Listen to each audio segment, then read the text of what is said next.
the new vanguard in the climate wars, it turns out, is heated swimming pools. Yes, I know you didn't expect me to say that one, but apparently it is heated swimming pools, or so says the ABC. I think we may well have found the peak ABC story today, and here it is. The headline reads, as temperatures plummet in winter, heating Australia's public pools comes at an environmental cost. And they found one bloke in Melbourne who's quoted in this story, Jim Shen, who unsuccessfully ran for his local council on an environmental banner, so that probably tells you something about what the rest of the population think about all this stuff. But he's terribly concerned about the fact that his local council, Darebin Council, is heating up its swimming pools with gas boilers. So the ABC's gone off to ask the councils of inner city Melbourne, how many of you are using these gas boilers and how much of your greenhouse emissions does this make up? And it turns out for Darebin Council, which apparently was the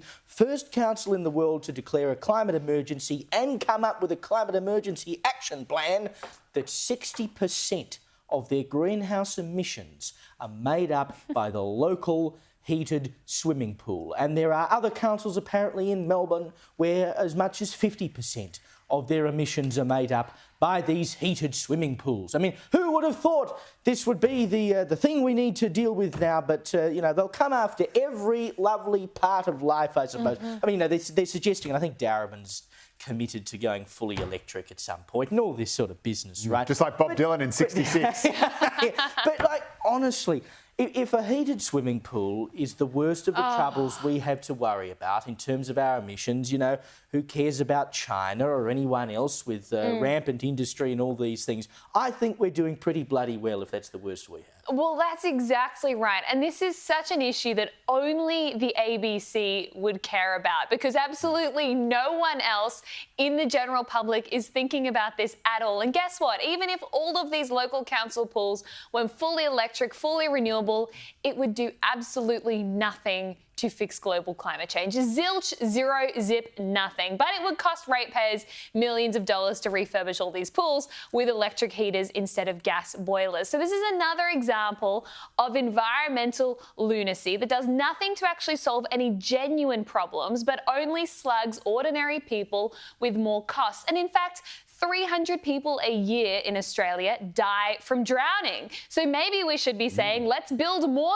heated swimming pools and promote swimming lessons. That would save a lot more lives than ending climate change would in Australia, and especially ending heated pools. Well, my grandma had a wood-fired hot water system. You actually had to chop up the wood and stick it in there and set fire to it. And when the gas supply got cut during the Kennett government, and he was telling everyone to have cold showers, not this little black duck. I was straight over to Grandma's house and as toasty as a June bug.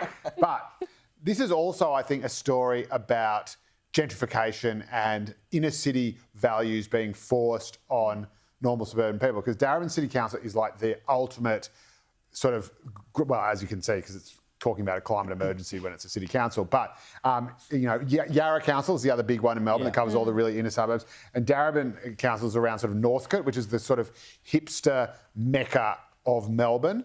But the leisure centre they're talking about is in what outsiders would call reservoir, but locals call reservoir.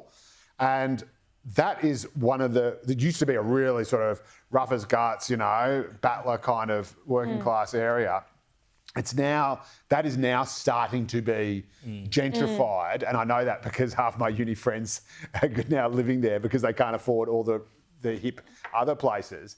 And so, you know, this one sort of great facility that the community's got where you can go for a swim and everything's fine is now under attack by ideologues who say, oh, no, these terrible little proletarians just aren't keeping up with the latest science. We must ensure that the leisure centre is 100% renewable, and sure, if we have to pay a little bit more for the ticket price, I'm sure that's a cost we're prepared to bear for saving the planet.